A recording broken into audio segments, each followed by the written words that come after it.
So I'm going to start off. I'm a lawyer at Hackney Law Centre, and just by way of example, a very sad case that I'm working on, which is I've got a client who had an operation for colon cancer in February.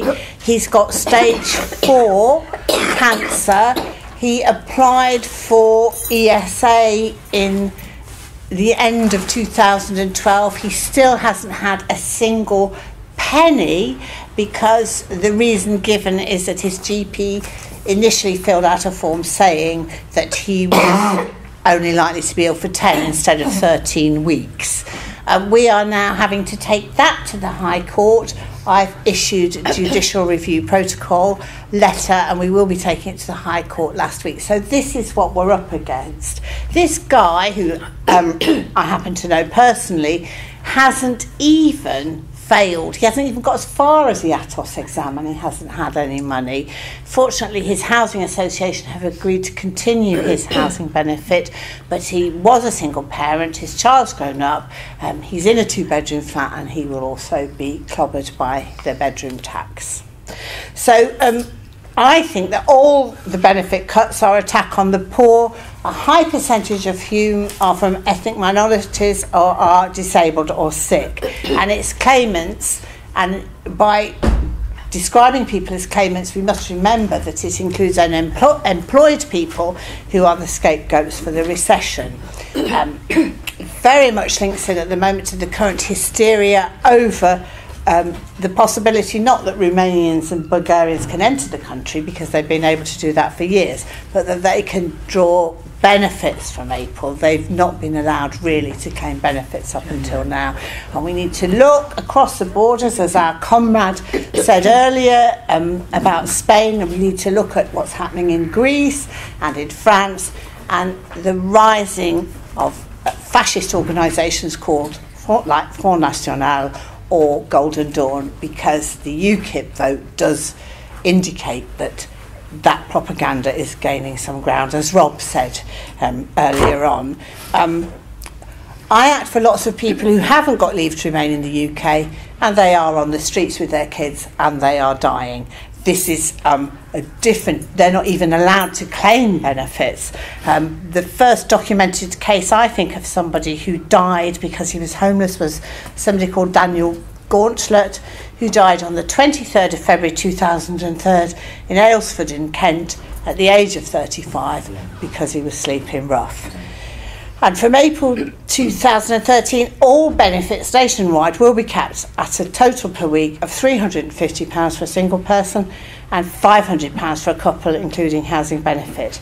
And this will obviously affect people in London more because rents in London are much higher.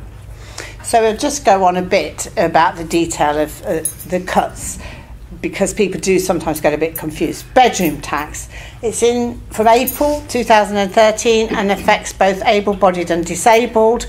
It's a deduction from people's housing benefit if they've got a second bedroom that's empty for 30 weeks a year or more. You lose 14% off your housing benefit for 1 bedroom, 25% for 2 bedrooms or more. Children of any sex can share. 2 children, if they're under 10, over 10, children of the same sex can share. It's attack on the poor, which will lead to evictions and rent rises to compensate for loss of income. I participate in a duty solicitor scheme at my local county court, and we're already seeing a massive rise in possession proceedings and warrants to evict people. And it will inevitably lead to the dispersal of people outside London where rents are cheaper. Courts are in chaos. They've also been cut. Private landlords, forget it. They don't accept housing benefit tenants already. As in London, as somebody said in the meeting, there's plenty of rich, young, able-bodied people around who go into private tenancies. So far, exemptions from housing benefit are pensioners and carers if they don't live with a disabled person. So my campaigning points on this would be, obviously, the broad aim is to abolish the bedroom tax because it will lead to evictions and increased homelessness. But in the meantime, we can work on trying to get more people into the exemptions category. And I would suggest resident carers, people with dependents in the armed forces, and disabled children. There's a case at the moment, I don't know if any of you know about it, somebody I know is running this case about 10 disabled children. That will be heard in the administrative court next week. And that case is about disabled children needing their own room and not being able to share with siblings.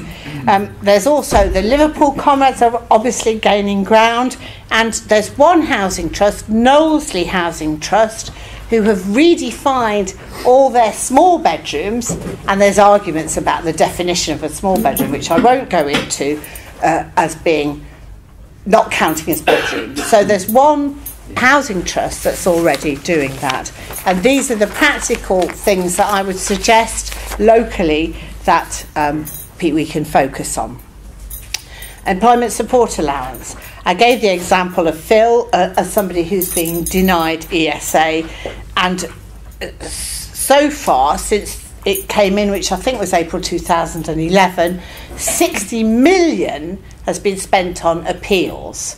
So whilst they're cutting the amount they're spending on ESA, that money is more or less going straight into the appeals process.